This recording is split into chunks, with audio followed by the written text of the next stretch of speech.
ඔබ දන්නවද මේ සිත කියන්නේ මොකද්ද? සිත කියලා දෙයක් නැහැ. සිත කියලා දෙයක් කවදාත් හම්බ වෙන්නේ නැහැ. ඇත්තටම Tamanට Taman හම්බ වෙන්නේ නැත්තේ ඔන්න ඔය නිසායි. මේ සිත බොරුවක් කියන එක. තේරෙන්නේ නැත්තේ කමක් තමයි තියෙන්නේ. ගඟ ගලනවා බුදුනාසී උපමා. ditthi සංයුත්තේ සංයුත්තනිකාය 3. මිත්‍යා දෘෂ්ටිය පෙන්වන්නේ මෙන්න මෙහෙමයි. ගඟ ගලනවා. ගඟක් කියලා එකක් කොහෙද හම්බ වෙන්නේ? වේගයක්නේ. ඇල්ලුවොත් වතුරට ගන්න. ගඟ කියන්නේ දෘෂ්ටියක්. ගඟ අපිට කවදාවත් අල්ලන්න බෑ. ගඟ අල්ලන්න පුළුවන් බෑනේ. වැස්ස අල්ලන්න පුළුවන්. ඇල්ලුවොත් වතුරට යන. ඒක දෘෂ්ටියක්. හුලඟ අල්ලන්න පුළුවන්. බෑ. එතකොට හැම වචනයක්ම දෘෂ්ටියයි.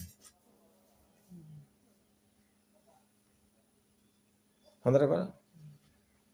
අයි බුදුන් වහන්සේ කිව්වේ වාත සංයුත්තේ දැන් ditthi සංයුත්තේ පටන් ගන්න වාත සූත්‍රය. ගැබිනියෝ ප්‍රසව නොකරති කිය.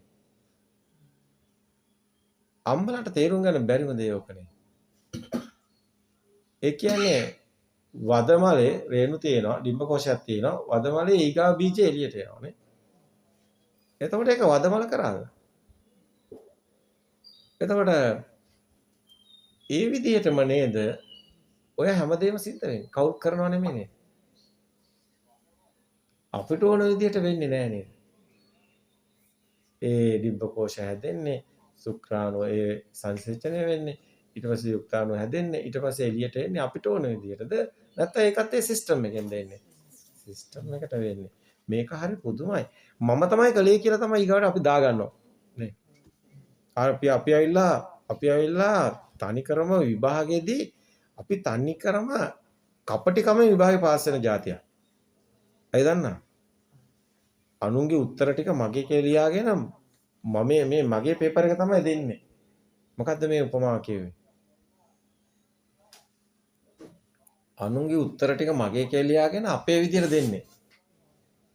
දැන් අහා පැත්තේ එහා පැත්තේ මේසෙත් එකෙක් ඉන්නවා මේ මේසෙත් එකෙක් ඉන්නවා. මම කරන්නේ තනි කර අරකේ තියෙන උත්තර ටික මේකේ ලියනවා. දැන් මෙයාගේ නම තියෙන්නේ එයාගේ නම.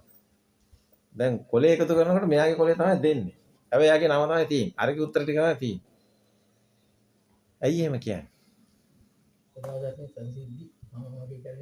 ඔක්කොම ටික මගේ කරගෙන දෙන්නේ. දැන් එකක්ම මගේ නෙමෙයි. දැන් පේන එක මගේ. ඇහෙන එක මගේ. තියෙන එකත් මගේ. දකින එකත් මගේ. අර වටේ තියෙන උන්ගේ ටික ඔක්කොම ටික මගේ කියලා දාලා ඒක ලියලා. ඒකට මගේ එක තමයි දැන් දෙන්නේ. මම ඉන්නේ දැන්.